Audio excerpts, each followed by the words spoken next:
এবার আপনাদেরকে বিখ্যাত একটা হাদিস শোনাবো। হাদিসটার কিতাবের নাম মুসনাদে আহমদ, হাদিস নাম্বার 18,557 নাম্বার হাদিস। নবীজির এক সাহাবা নাম বারা ইবনে আযিব রাদিয়াল্লাহু তাআলা আনহু। নবীজির এক সাহাবা নাম বারা ইবনে আযিব রাদিয়াল্লাহু তাআলা আনহু। এই বারা ইবনে আযিব নবীর এক সাহাবা। উনি বলেন, খরজনা মা রাসূলিল্লাহি সাল্লাল্লাহু আলাইহি ওয়াসাল্লাম ফি জানাজাতি রাজুলিন মিনাল আনসার। হাদিসটা দিল লাগায় শুনেন, আগে বুঝেন। আপনারা উত্তর পাড়ার মানুষ দক্ষিণ পাড়া এক ব্যক্তির জানাজায় যাবেন। উত্তর পাড়ার মানুষ দক্ষিণ পাড়া জানাজায় যাবেন। তো জানাজায় আপনারা রওনা করছেন। জানাজায় যার জানাজা পড়বেন তার জানাজায় যাওয়ার আগে দেখতেছেন বাঁশ তলার মধ্যে তার কবরটা খোঁড়া হয়েছে। এরকম হতে পারে না? মানে তাকে এখনো কবরে দেওয়া হয় নাই, এর আগে আপনারা তার কবরের সামনে দিয়ে তার জানাজায় যেতেছেন। এরকম হতে পারে কিনা? নবীজি বলে, নবীজির সাহাবা বারা ইবনে আযিব বলেন, আমরা নবীজির সাথে বের হইলাম। বের হওয়ার পর এক আনসারী সাহাবার জানাজা পড়ার জন্য রওনা করলাম। রওনা করার পর আমরা যাইতে যাইতে আনসারী সাহাবার জানাজায় যাওয়ার আগে তার কবরের সামনে দিয়ে আমরা যাইতে লাগলাম। আনসারী সাহাবার জন্য যেই কবরটা খোঁড়া হয়েছে, গর্ত করা হয়েছে, ওই কবর দেখার পর আল্লাহর নবী কবরের সামনে বসে গেছে। কবরের সামনে নবীজি বসে গেছে। সাহাবারা বলেন, ওয়াজালাসনা হাওলা, আমরাও নবীর সামনে, তার সামনে কবরের পাশে বসে গেলাম। আপনারা সামনে যেইভাবে বসা, সাহাবারা কয় আমরা এইভাবে বসলাম। বসার পর নবীর দিকে আমরা তাকায় রইলাম। চেহারাটা এই দিকে তাকান। হ্যান্ডেল দেন একটা। আল্লাহর নবীর হাতে একটা লাঠি, নবীর হাতে একটা লাঠি, ফিয়াদিহি উদুন, একটা লাঠি, আনকুতুবিহি ফিল আরদ, এই লাঠি দিয়া জমিনের মধ্যে নিচের দিকে তাকায় আঁকা আঁকি করতেছে। অনেক সময় মুরব্বী যাদের হাতে লাঠি থাকে এদের সাথে যদি রাস্তায় দাঁড়ায় দাঁড়ায় কথা বলেন, এমনি মনের অজান্তে দেখবেন লাঠি দিয়ে আঁকতেছে মাটিতে। এটা হয় কিন্তু। আমাদের নবীজির হাতে একটা লাঠি, এই লাঠি দিয়া এইভাবে মাটিতে আঁকা আঁকি করতেছে। বসা বসা। সাহাবারা বলেন আমরা এমন ধীরস্থির ভাবে বসা, কান্না আলা রুসিনা আত-তায়র, আমাদের মাথার উপরে যদি পাখিও বসে আমরা টের পাবো না, এমন সুন্দরভাবে বসে রইছি। চুপচাপ বসা। কিন্তু আমরা টেনশনে আছি, কিরে নবীজি একটু উপরে তাকায় না, খালি এমনি রইছে কা, উপরে তাকায় না, এইভাবে উপরে তাকায় না। সাহাবা বলেন ফারাফা রাসাহু, হঠাৎ আল্লাহর নবী উপরে মাথা উঠাইলেন। আমরা নবীর দিকে এক দৃষ্টিতে এইভাবে তাকায় রইলাম। মাথা উঠানোর পর কবরের দিকে আল্লাহর নবী তাকাইলেন। তাকায় বললেন, এ সাহাবাদের দল, ইস্তাইযু বিল্লাহি মিন আযাবিল কবরি মাররাতাইনি আও সালাসা। সাহাবাদের দিকে তাকায় বললেন, তোমরা এই কবর থেকে, আল্লাহর কাছে কবরের আযাব থেকে পানাহ চাও। এই কথাটা নবী 2 বার অথবা 3 বার বললেন। সাহাবাদেরকে আল্লাহর নবী কেন বললেন? কারণ কবর এমন একটা ভয়ঙ্কর জায়গা। কবর আমাকে, আপনাকে, আমাদের সকলকে প্রত্যেকদিন ডাক দিয়ে বলে, আনা বাইতুল গুরবা, আমি কিন্তু অপরিচিত ঘর, আমার কাছে আসার আগে চিন্তা ভাবনা করে আসবা। আনা বাইতুল ওয়াহদা, আমি একা থাকার ঘর, আমার কাছে আসার আগে চিন্তা ভাবনা করে আসবা। আনা বাইতুদ দুদ, আমি পোকামাকড়ের ঘর, আমার কাছে আসার আগে চিন্তা ভাবনা করে আসবা। আনা বাইতুত তুরাব, আমি মাটির ঘর, আমার কাছে আসার আগে চিন্তা ভাবনা করে আসবা। মুসলমান মাটির উপর যখন একটা দৌড় দেন, সাবধানে দৌড় দিবেন। এক বর্ণনায় পাওয়া যায় জমিনের উপর যারা জোরে জোরে চলে, হতে পারে এর কারণে কবর তার সাথে ভয়ঙ্কর আচরণ করবে। কবর বলবে, আমার পিঠের উপর বড় ধম্ব বরে তুমি চলেছিলা, আজকে আমি কবরের আচরণ তুমি লক্ষ্য করতে পারবা। এক বর্ণনায় কবর এমন চাপ দিবে, চাপ দেওয়ার পর আপনার 2 পাশের সিনার হাড্ডিগুলো একটা আরেকটার মধ্যে ঢুকে যাবে। নবী বলেন, কবর থেকে তোমরা পানাহ চাও, কবরের আযাব থেকে পানাহ চাও। কথাটা নবী 2 বার অথবা 3 বার বললেন। এবার আল্লাহর নবী কয়, জানোনি কেন? ফা ইন্নাল আবদাল মুমিনা ইযা কানা ফি ইনকিতাইম মিনাদ দুনিয়া ওয়া ইকবালিম মিনাল আখিরাহ।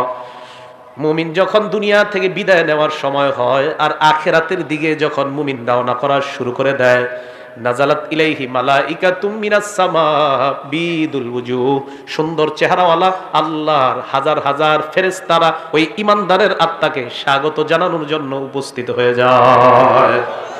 ঈমানদার বিদায় নিবে, সুন্দর চেহারা বিশিষ্ট হাজার হাজার ফেরেশতারা ঈমানদারের সামনে আসে।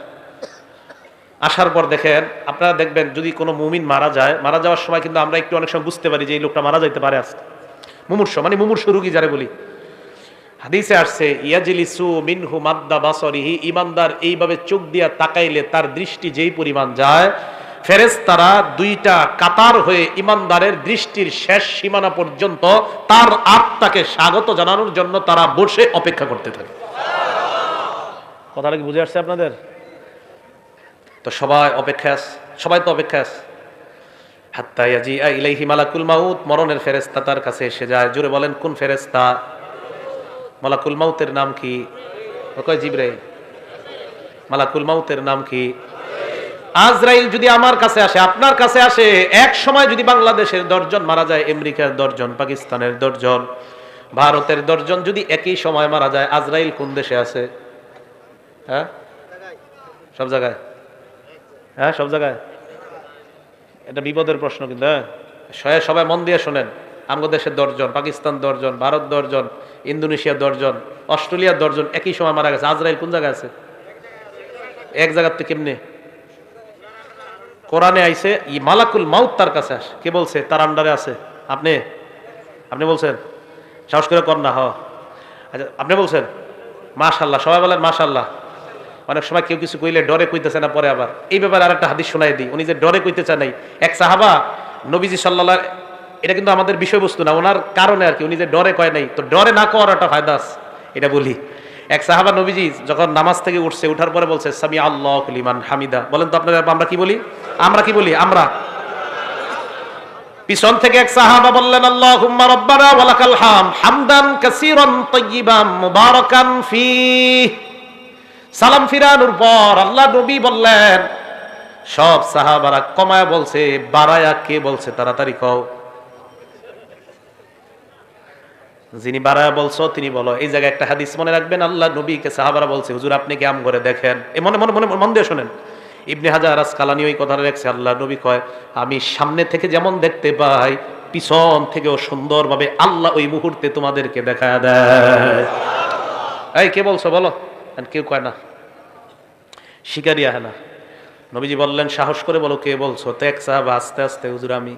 নবীজি কয় তুমি বলছো? কয় হ্যাঁ। কয় সাহস করে বলে ফেলো। কয় জি হুজুর আমি বলছি। আল্লাহ নবী কয় তুমি এত সুন্দর একটা তাসবিহ পাঠ করছো, তোমার এই তাসবিহাত, এই সওয়াব আল্লাহর কাছে নেওয়ার জন্য প্রায় 30 জনের কাছাকাছি ফেরেশতা লড়াই করতেছে, কার আগে কে তোমার সওয়াব আল্লাহর কাছে নিয়ে যাবে। যারা মাঝে মাঝে কইলেন সাহস করে কবেন আমি, এটা কইলে লস নাই। দেখছেন নি, মালাকুল মাউত লিডার একজন আজরাইল, ওনার অধীনে অসংখ্য অগণিত কাজ করে। বুঝে আসছে তো? একজন কয়া লাইছে, আপনাদেরকে রক্ষা করছে, উনি আপনাদের মান সম্মান রাখছে।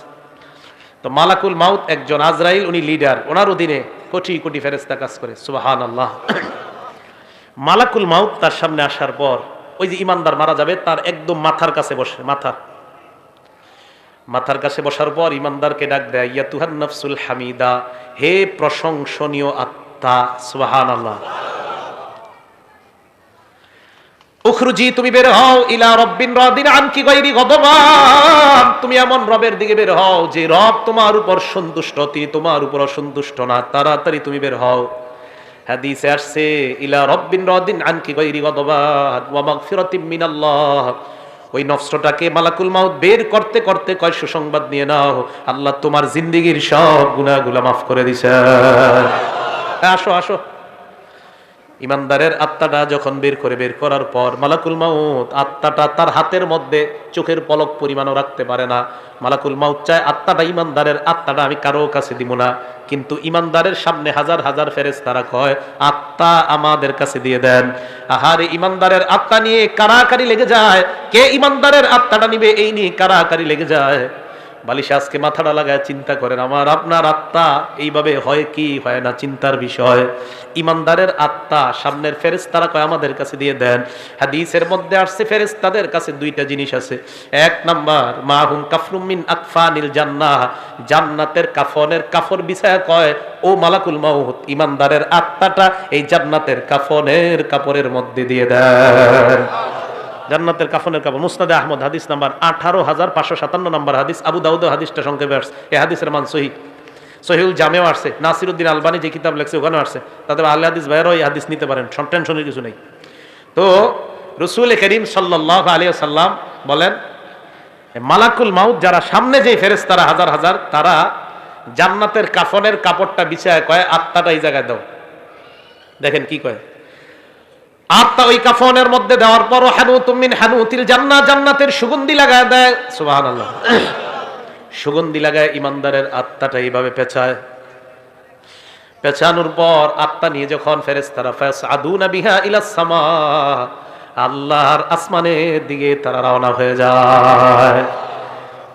আসমান, প্রথম আসমানের কাছে যাওয়ার আগে অন্যান্য হাজার হাজার ফেরেশতারা যাদের সামনে দিয়ে নিয়ে যায়, হাদিসের মধ্যে আসছে যার সামনে দিয়ে যায় ওই ব্যক্তিরা, ওই ফেরেশতারাই কয়টা কার আত্মা কোথায় নিয়ে যাও। আত্মা বহনকারী ফেরেশতারা কয় ফুলান ইবনু ফুলান, এটা উমকের আত্মা উমক জায়গায় নিয়ে যায়। ভালুকার উমকের আত্মা, উমকের সন্তান উমকের আত্মা। এই ফেরেশতারা কয় তোমরা কিভাবে বুঝতে পারলা? কয় আমরা এমন সুন্দর একটা ঘ্রাণ পাইলাম, এত সুন্দর ঘ্রাণ এই দুনিয়ার অন্য কোথাও আমরা পাই না। ইমানদারের আত্মা থেকে এত সুন্দর ঘ্রাণ বের হয়। আত্মা কোথায় নিয়ে যাও? কয় আসমানে নিয়ে যাই। প্রথম আসমানের কাছে যাওয়ার পর আসমানের দরজা খুলে দেওয়া হয়। প্রথম আসমানের ফেরেশতারা, হাদিসের মধ্যে আল্লাহ নবী বলেন যত ফেরেশতাদের সামনে দিয়ে আত্মাটা যায়, প্রত্যেক ফেরেশতা স্বাগত জানাইতে জানাইতে আত্মা উপরের দিকে পাঠায় দেয়। 2 নাম্বার আসমান, 3 নাম্বার আসমান, এইভাবে 7 আসমানের উপর আত্মা যখন চলে যায়, আল্লাহ পাক রব্বুল আলামিন বলে ফেরেশতাদের দল এবার থাম, আর আত্মা উপরে উঠানোর কোনো প্রয়োজন নাই।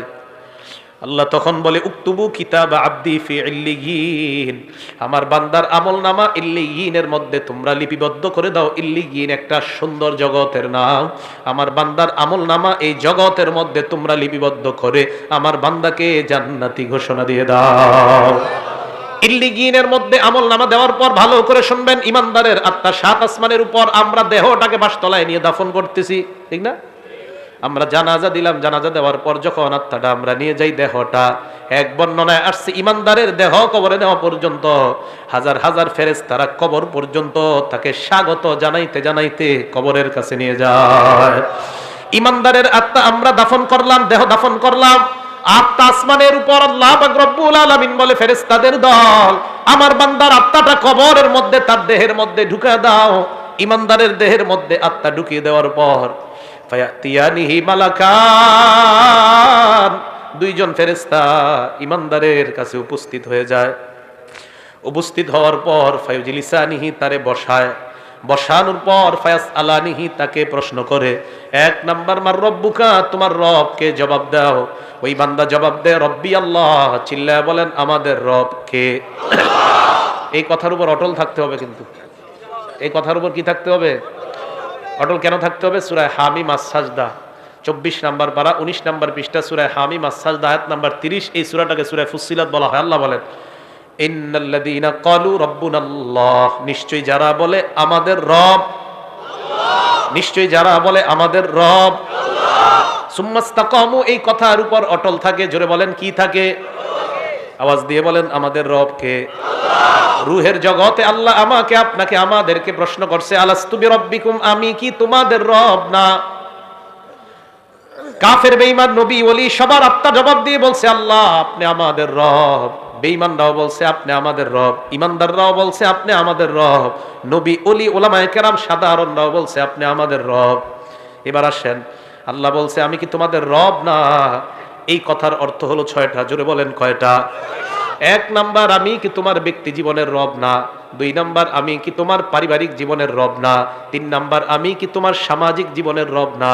4 নাম্বার, আমি কি তোমার অর্থনৈতিক জীবনের রব না? 5 নাম্বার, আমি কি তোমার রাষ্ট্রীয় জীবনের রব না? 6 নাম্বার, আমি কি তোমার আন্তর্জাতিক জীবনের রব না?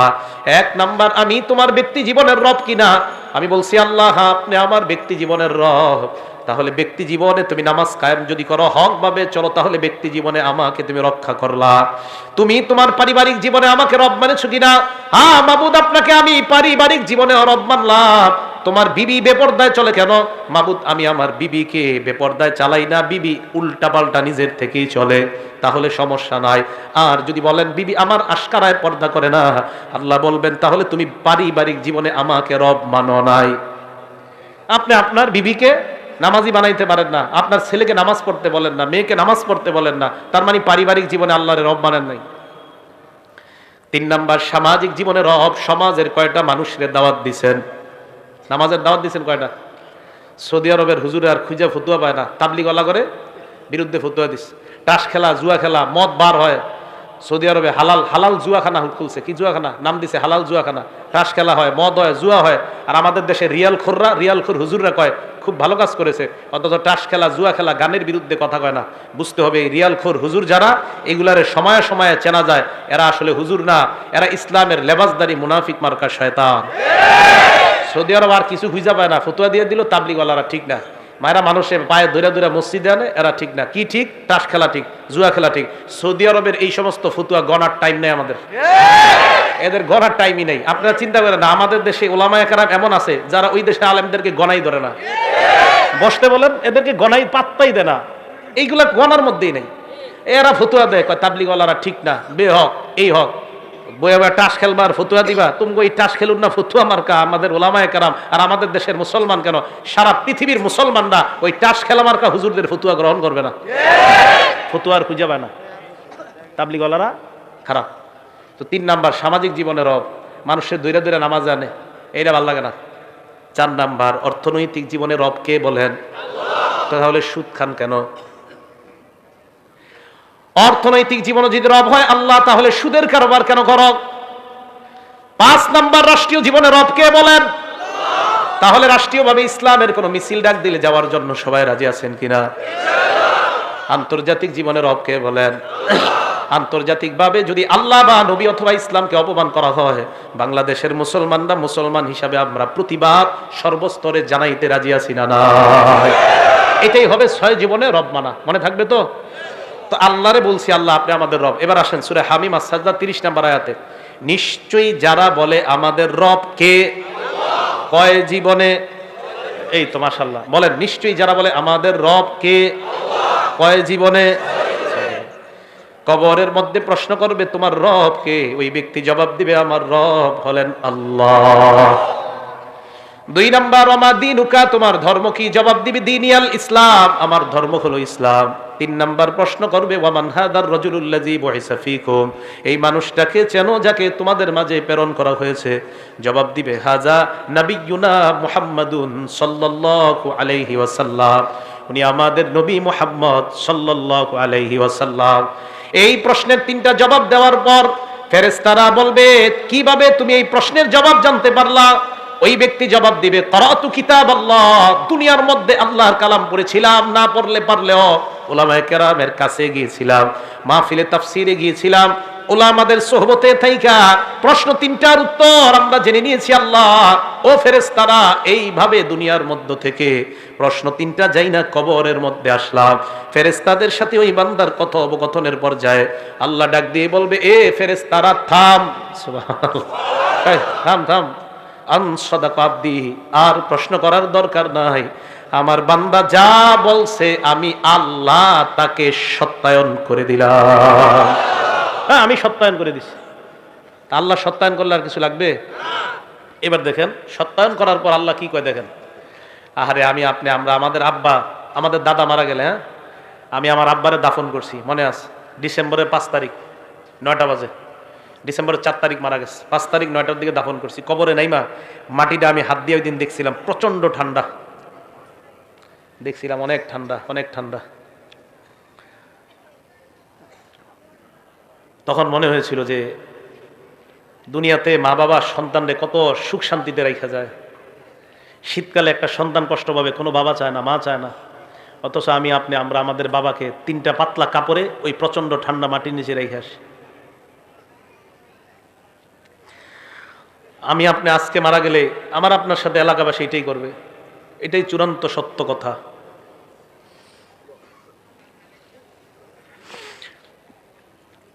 মারা যাওয়াটাই চূড়ান্ত সত্য কথা, মারা থেকে কেউ বাঁচতে পারবে না। আল্লাহ ডাক দিয়ে বলবে আফরিশুহু মিনাল জান্নাহ, আমার বান্দারে পাতলা পোশাকে দুনিয়ার মানুষ কবর দিছে, তারে জান্নাতের পোশাক পরায়া দাও।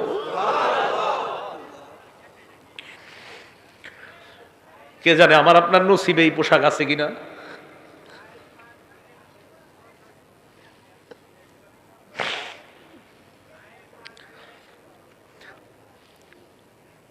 এই কথা বলার পর আল্লাহ বলবেন আফরিশুহু মিনাল জান্নাহ ওয়া আলবিসুহু মিনাল জান্নাহ। প্রথমে বলবেন আমার বান্দার কবরটা জান্নাতের বিছানা বিছায়া দাও, ওয়া আলবিসুহু মিনাল জান্নাহ, তার শরীরে জান্নাতের পোশাক পরায়া দাও। এরপর বলবে ওয়াফতাহু লাহু বাবান ইলাল জান্নাহ, তার কবর থেকে জান্নাত পর্যন্ত একটা দরজা খুলে দাও, কবর থেকে যেন জান্নাতের নিয়ামতগুলা দেখতে পায়। জান্নাতের দরজা খুলে দেওয়ার পর বান্দা তাকায় দেখবে জান্নাতের হুররা নাচানাচি করতেছে। ওই বান্দার মন চাইবে হুর স্পর্শ করার জন্য। আল্লাহ বলবে নামকানাউ মাতিল আরুস, বান্দা তুমি থামো, বাসর রাতের দুলার নেই তুমি ঘুমিয়ে যাও। লা ইউকিজুহু ইল্লা আহাব্বা আহলিহি, বাসর রাতে ফজরের আজান হয়ে গেলে তোমার প্রিয়তমা ছাড়া তোমাকে অন্য কেউ জাগ্রত করার মতো ঘরে কেউ থাকে না। কবরের মধ্যে তুমি আসছো, এই জায়গায় তোমার প্রিয়তমা নাই, প্রিয়তমা নাই। ইমানদার, আমি আল্লাহ তোর প্রিয়তম হয়ে গেলাম। কিয়ামতের মাঠে আমি তোকে উঠাবো। ঘুমা ঘুমা, তুই ঘুমা, এখনো জান্নাতে যাওয়ার সময় হয়নি, কবরে থাকো। তোমার তো কবর থেকে জান্নাতের নিয়ামত উপভোগ করার সুযোগ দিয়েছি, থামো। আরেক বর্ণনায় আসছে ফায়ুফসাহু লাহু কবরুহু, তার কবরটা বিশাল প্রশস্ত করে দেওয়া হবে। মাদ্দা বাসরিহি, তার দৃষ্টি যতটুকু যায় এই পরিমাণ প্রশস্ত করে দেওয়া হবে। প্রিয় ভাইয়েরা, জামির দিয়ার ভাইয়েরা, আমার আপনার কবরটা, আমার আপনার মৃত্যুটা, আমার আপনার কবরটা যেন এমন কবরই হয়। আমি আপনাদের জন্য দোয়া করবো, আপনারা আমার জন্য দোয়া করবেন। কে মারা যাই এটা নিশ্চিত বলা যায় না আমি জান্নাতি, নিশ্চিত বলা যায় না আপনি জান্নাতি, নিশ্চিত বলা যায় না আমি জাহান্নামী, নিশ্চিত না আপনি জাহান্নামী। কত কিছু ভাবেন যে কত বড় হুজুর সামনে বসছে, কিন্তু আমি যদি জান্নাতি না হই কি লাভ হবে বলেন আমার এই সার্টিফিকেটের। এই জন্য মরণের চিন্তাটা খুব বেশি করা দরকার। আল্লাহ আমাদের সকলকে তৌফিক দান করেন। ওই বান্দাকে কবরের মধ্যে রাখার পর হঠাৎ ওই বান্দা যখন কবরে থাকবে, এক বর্ণনা আসছে বান্দা দেখবে তার কবরে সুন্দর একটা মানুষ। হ্যাঁ, এই তুমি কে? বলবে আনা আমালুকাস সলি, আমি তোমার নেক আমল, আমি নেক আমল। নবীজি এই কথা মনে আসেনি, নবীজি এই হাদিস বইসা শোনাইতেছে কোথায় বুঝলে গেছে? হ্যাঁ, হাদিস শেষ হয় নাই কিন্তু এখনো, কবরের সামনে বসে এই হাদিস শোনাইতেছে। এবার সাহাবাদেরকে বললেন ওয়া ইন্নাল আবদাল ফাজিরা, পাপাচার বান্দার মরণের যখন সময় হয়ে যায়, ইজা কানা ফি ইনকিতাইম মিনাদ দুনিয়া ওয়া ইকবালিম মিনাল আখিরা, পাপাচার বান্দা যখন দুনিয়া থেকে বিদায় নেওয়ার সময় হয়, নাজালাত ইলাইহি মালাইকাতুম মিনাস সামা সুদুল ওয়ুজুহ, ফেরেশতাদের চেহারাগুলো হবে বড় ভয়ঙ্কর, কালাকৃতি বিশিষ্ট হাজার হাজার ফেরেশতারা তার সামনে আসবে। ইমানদারের মতো তার চোখের দৃষ্টি যতটুকু যায়, ওই ফেরেশতারাও সালার একটা বস্তা নিয়ে, সালার চটনিয়া তার সামনে আসবে। হাদিসে আসছে মাহুমুল মাসুহ, এইগুলা নিয়ে তার সামনে উপস্থিত হওয়ার পর ওই বান্দার সামনে ইয়াজিয়া ইলাইহি মালাকুল মাউত হাত্তা ইয়াজিয়া ইলাইহি মালাকুল মাউত, মরণের ফেরেশতা আসবে। আসার পর তার মাথার কাছে বসবে, বসার পর বলবে আইয়াতুহান নাফসুল খাবিসা, হে খারাপ আত্মা উখরুজি, তুই বের হ। ইমানদারের কথাটা ভুল হয়ে গেছে একটা জায়গায়, একটু ভুল মানে ভুলে একটু জায়গা বলি নাই। ইমানদারের আত্মাটা যখন বের হবে, আমি আপনাদেরকে দৃশ্যটা দেখাই। ইমানদারের আত্মা বের হবে কিভাবে দেখেন, হাদিসে নবীজি দেখাই দিচ্ছে, এই যে এইভাবে তাকান, এদিকে তাকান সবাই, দেখেন পানি পড়তেছে না, এই শেষে ফোঁটাগুলো পড়তেছে না, শেষে নবীজি বলেন তাসিলু কামা তাসিলুল কাতরাতু মিন ফিস সিকা, একটা পাত্রের শেষের দিকের ফোঁটাগুলা যেমন আস্তে আস্তে সুন্দর মতো পড়ে, ইমানদারের আত্মাটা এইভাবে সুন্দর মতো তার থেকে বের করে নেওয়া হয়। হাদিসের এবার আল্লাহ নবী বলেন পাপাচার বান্দার সামনে যখন ফেরেশতা আসবে, আসার পর তাকে বলবে হে খারাপ আত্মা তুই বের হ। খারাপ আত্মাটা যখন বের হবে, বর্ণনার মধ্যে আসছে লোহা ভিজা রুইয়ের মধ্যে যদি আপনি লোহা ঢুকান, ওই ভিজা রুইগুলা থেকে লোহাটা বের করা অনেক কষ্টকর, ভিজা রুই থেকে লোহাটা বের করা কষ্টকর। অথবা তাকান, আমার আপনার পশমের গোড়ায় গোড়ায় যদি কাটা দিয়ে আঘাত করা হয় যেমন কষ্ট হয়, লোহা ওই রুই থেকে তুলা থেকে বের করা যেমন কষ্ট হয়, আরে পাপাচারের আত্মাটা এইভাবে কষ্ট দিতে দিতে তার থেকে বের করা হয়। আল্লাহ আমাদেরকে আপনি সুন্দর মৃত্যু দিয়েন, আল্লাহ আমাদেরকে আপনি সুন্দর মৃত্যু দিয়েন। জুমার দিন নামাজরত অবস্থায় সিজদার মধ্যে আল্লাহ ইমানি হালাতে কপালটা ঘরমুক্ত অবস্থায় যেন আমরা দুনিয়া থেকে বিদায় নিতে পারি, আল্লাহ তৌফিক দান করেন। পাপাচার বান্দার আত্মাটা মালাকুল মাউতের হাতে আসার পর ওই মালাকুল মাউত আত্মাটা নিয়ে রাখার পর সামনের ফেরেশতারা কয় এটা তাড়াতাড়ি সালার বস্তায় ঢুকাও, গন্ধে টিকতেছি না। আত্মাটা এইভাবে পেঁচানোর পরে আত্মা নিয়ে যখন রওনা হয়, অন্য ফেরেশতারা কয় কার আত্মা কোথায় নিয়ে যাও, সরাও তাড়াতাড়ি। আত্মা বহনকারী ফেরেশতারা বলবে কেন, কয় গন্ধে টিকতেছি না, এইটা এখান থেকে সরাও, এত গন্ধ কেন, সরাও। আত্মা যখন উপরে নিয়ে যায়, প্রথম আসমানের কাছে যাওয়ার পর আল্লাহ কয় ফেরেশতারা এই আত্মার উপরে উঠানোর কোনো দরকার নাই, আত্মাটা আসমানে আনারই কোনো দরকার নাই। উক্তুবু কিতাব আবদি ফি সিজ্জিন, আমার বান্দার আমলনামা সিজ্জিন নামক জায়গার মধ্যে লিপিবদ্ধ করে দাও। চিল্লায়া বলেন নাউজুবিল্লাহ। আমলনামা ওই জায়গায় লিপিবদ্ধ করে দেওয়ার পর আমরা পাপাচার বান্দার দেহটা কবরের মধ্যে রাখলাম। কবরে রাখার পর আল্লাহ বলেন তার আত্মা কবরে তার দেহের মধ্যে ঢুকিয়ে দাও। কবরে তার দেহের মধ্যে আত্মা ঢুকিয়ে দেওয়ার পর ফায়াতিয়ানিহি মালাকান, দুইজন ভয়ঙ্কর ফেরেশতা আসবে, মাথার চুলগুলা পায়ের মধ্যে পড়বে, দেখতে চোখগুলা মনে হবে ভয়ঙ্কর চোখ বিশিষ্ট ফেরেশতারা এসে বলবে ইউজিলিসানিহি, তাকে বসাবে। ওই বান্দা তাদের দিকে তাকায় তার অবস্থা খারাপ হয়ে যাবে, প্রশ্ন করবে মার রব্বুকা, তোর রবকে জবাব দে। বান্দা বলবে হা হা লা আদরি, এই প্রশ্নের জবাব আমার জানা নাই। 2 নাম্বার ওয়ামা দিনুকা, তোমার ধর্ম কি, জবাব দাও। বান্দা বলবে হা হা লা আদরি, আমার প্রশ্নের জবাব জানা নাই। 3 নম্বরে বলবে ওমান হাদার রাজুল, এই মানুষটাকে চিনো। ওই বান্দা বলবে হা হা লা আদরি, আমার প্রশ্নের জবাব জানা নাই।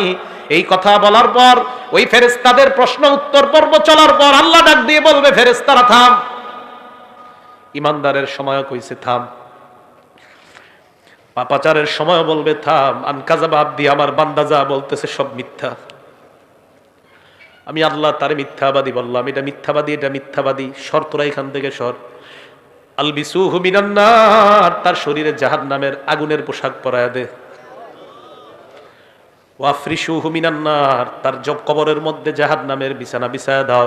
কোরআনে আল্লাহ বলেন লাহুম মিন জাহান্নামা মিহাদ ওয়া মিন ফাওকিহিম গাওয়াশ, নিচে তাকায় দেখবে নিচের বিছানাটা আগুনের বিছানা, উপরে তাকায় দেখবে কবরের ডান্ডা। এই ডান্ডা নিয়ে লোকটাকে একটা জোরে আঘাত করবে।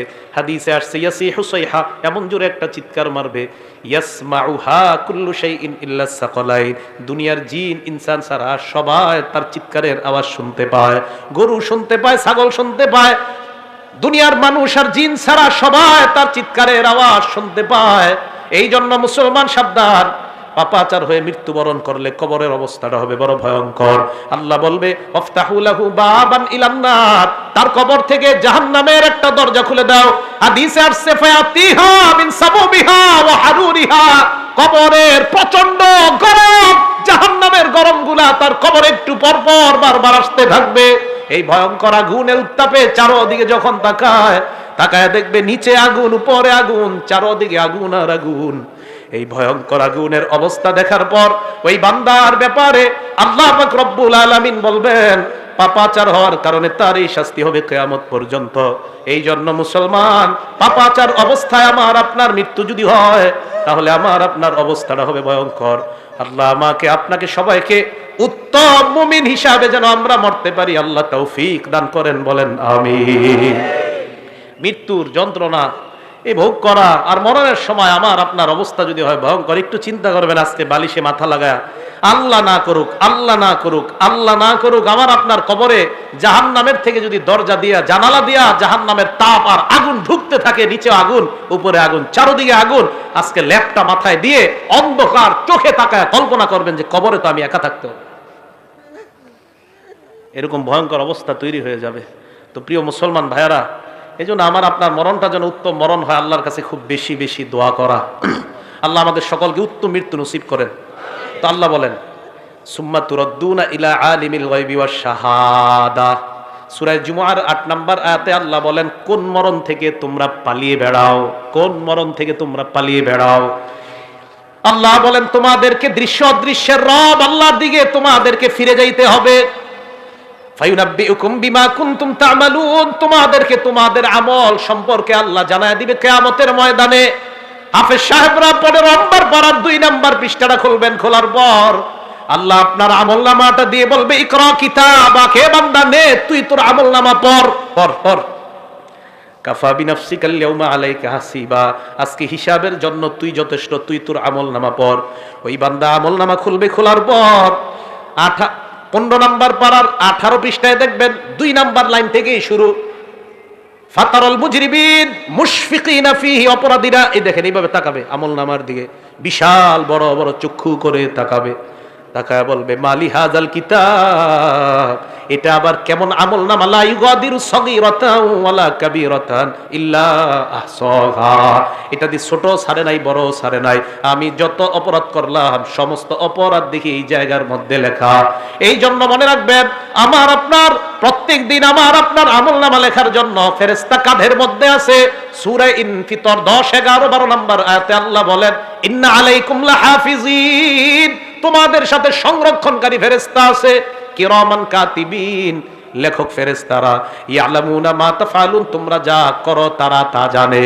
এবার আপনারা একটা আয়াত সারা জীবন উলামায়ে কেরাম সহ সবাই মনে রাখবেন, সূরা আলাকের 14 নম্বর আয়াতে আল্লাহ বলেন বান্দা হাত দিয়ে যখন গুনাহ করো, পা দিয়ে যখন গুনাহ করো, চোখ দিয়ে যখন গুনাহ করো, কান দিয়ে যখন গুনাহ করো, সূরা আলাকের 14 নম্বর আয়াতটা মনে রাখবা। আল্লাহ কয় আলাম ইয়ালাম বিআন্নাল্লাহা ইয়ারা, এই বান্দা, এই তুই কি করস, তুই জানোস না আমি তোরে দেখি, বলতেছ আল্লাহ বলতেছে এই তুই জানোস না আমি তোরে দেখি, এই যে হাত দিয়ে গুনাহ করতেছে, এই আলাম আলাম, এই সে কি জানে না? আল্লাহ কয় আরে তার কি হলো, সে কি জানে না? বিআন্নাল্লাহা ইয়ারা, আমি আল্লাহ তাকে দেখছি, সে কি জানে না? সে হাত দিয়ে কিভাবে গুনাহ করে, সে জানে না আমি তাকে দেখছি? সূরা কফের 26 নম্বর আয়াতে আল্লাহ বলেন ওয়ালাকাদ খলাকনাল ইনসান, আমি মানুষ বানাইছি, ওয়া না'লামু মা তুওয়াসওয়িসু বিহি নাফসু, মানুষের অন্তর কি কুমন্ত্রণা দেয় আমি জানি, আমার দিকে তাকান, এই যে আমি কথা বলতেছি আরিফ বিন হাবিব, আল্লাহ কয় আমি শুনি। এবার আমি মুখ বন্ধ রাখলাম, জিহ্বা দিয়ে বলতেছি, আল্লাহ কয় এটাও শুনি। মুখ বন্ধ, জিহ্বা বন্ধ, মনে মনে মনে মনে শুধু কল্পনা করছি, আল্লাহ কয় বান্দা এটাও শুনি, তুমি কি বলবা সব শুনি আমি। এজন্য আমার দিকে তাকান, আল্লাহ কয় ইয়ালামু খাইনাতাল আয়ুনি ওয়া মা তুখফিস সুদূর, এই তুমি চোখের কোণা দিয়া কি কি গুনাহ করো, ডাইরেক্ট করো না, চোখের আর চোখে তুমি কোনো গুনাহ করতেছো, ইয়ালামু, এ বান্দা আমি কিন্তু তোর চোখের এই কোণার খেয়ানত সম্পর্কে আমি জানি। রাস্তা দিয়ে হাঁটতেছেন এইভাবে চোখের কোণা দিয়ে গুনাহ করতেছে, একটা আয়াত সারা জীবন মুখস্থ রাখেন, তা আপনার জন্য যথেষ্ট। ইয়ালামু খাইনা, আপনি রাস্তা দিয়ে হাঁটবেন আর চিন্তা করবেন আল্লাহ বলছে আমার চোখ নাকি কোনো খেয়ানত যদি আশেপাশে চুপে চুপেও করে ফেলে, এটাও আল্লাহ জানে। তো 26 নম্বর আয়াতে আল্লাহ বলেন আমি কিন্তু জানি। তো জানার পরে আল্লাহ আপনি কিভাবে জানেন? প্রশ্ন, ওয়া নাহনু আকরাবু ইলাইহি মিন হাবলিল ওয়ারিদ, তোমার গলার যে দমনি এটারও আরো কাছে আমি আল্লাহ থাকি। প্রিয় মুসলমান ভাইয়েরা, সবার কথাগুলো মনে থাকবে তো ইনশাআল্লাহ? তাহলে মৃত্যুর যে ভালো 15টা লক্ষণ বলা হলো, এই লক্ষণগুলো আমরা মনে রাখবো এবং আমরা বেশি বেশি আমল করব, মৃত্যুর প্রস্তুতি নিব।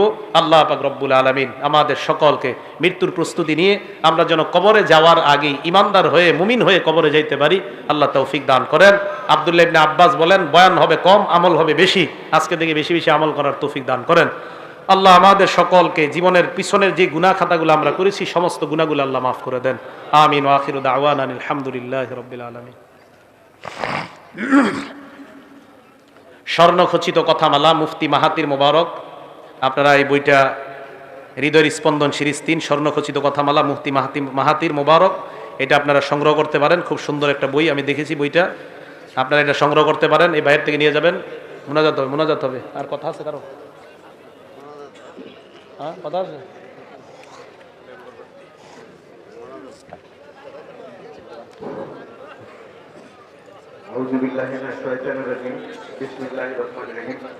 আসন্ন 10 নং হুজুরবাড়ি ইউনিয়ন পরিষদ নির্বাচনে